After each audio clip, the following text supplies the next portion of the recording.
గత ప్రభుత్వం ఆదిలాబాద్ కొండల్లో గుట్టల్లో ఉన్న రైతులతో పాటు హైదరాబాద్ జూబ్లీహిల్స్లో ఉన్న బంగ్లాలోని వారికి కూడా రైతు బంధు అందించి తీవ్ర వ్యతిరేకతను ఎదుర్కొంది.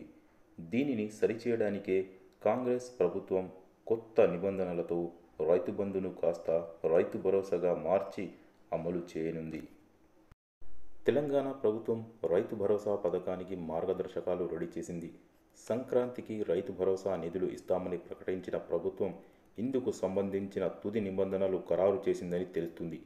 గత ప్రభుత్వం రైతులందరికీ రైతు బంధు ఇవ్వగా, కొత్తగా కొలువుదీరిన ప్రభుత్వం రైతు బంధును కాస్త రైతు భరోసాగా మార్చిన కాంగ్రెస్ సర్కార్ దాదాపు 20 లక్షల మందికి ఎసరు పెట్టేలా కొత్త రూల్స్ తెచ్చి కోత విధించనున్నట్లు తెలుస్తుంది.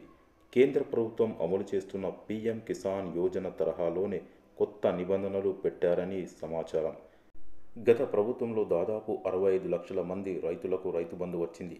అయితే పీఎం కిసాన్ యోజనలో మాత్రం కేవలం 23 లక్షల మంది అర్హులుగా ఉన్నారు తెలంగాణలో.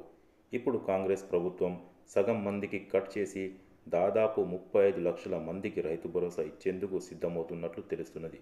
మంత్రుల సబ్ కమిటీ ఇచ్చిన నివేదిక ఆధారంగా ఐటీ చెల్లించే వారికి, ప్రభుత్వ ఉద్యోగులకు, ప్రజాప్రతినిధులకు రైతు భరోసా కట్ చేయనున్నారు. రైతు భరోసా మార్గదర్శకాలు సిద్ధం చేసిన తెలంగాణ ప్రభుత్వం పీఎం కిసాన్ తరహాలోనే కఠిన నిబంధనలు పెట్టినట్లు ప్రాథమిక సమాచారం. కుటుంబంలో ఎంతమంది పేరిట భూమి ఉన్నా అందరికీ ఒకే లెక్కన కట్టి కుటుంబ యూనిట్ లాగా తీసుకొని గరిష్టంగా 7 ఎకరాల వరకే రైతు బంధు పరిమితం చేసి అంతవరకే రైతు భరోసా ఇచ్చేందుకు సిద్ధమవుతుంది.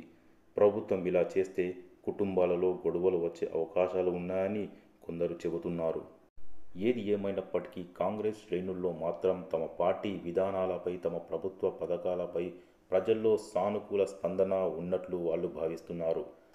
రాబోయే రోజుల్లో తమ పార్టీ భవిష్యత్తుపై తమ ప్రభుత్వ పథకాలే మార్గదర్శకాలుగా నిలవనున్నట్లు, ఇవి పల్లెల్లోని ప్రజలకు అనుకూలమైనవిగా ఉన్నట్లు వాళ్ళు భావిస్తున్నారు.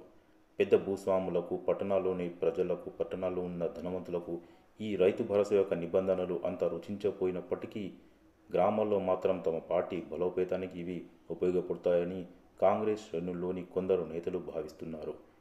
రైతు భరోసాపై ఈ యొక్క కొత్త నిబంధనలపై అభిప్రాయాలను మీరు మాకు కామెంట్ రూపంలో తెలియచేయగలరు. మరియు ఈ వీడియో నచ్చినట్లయితే లైక్ చేయండి మరియు మా ఛానల్ని సబ్స్క్రైబ్ చేసుకోండి.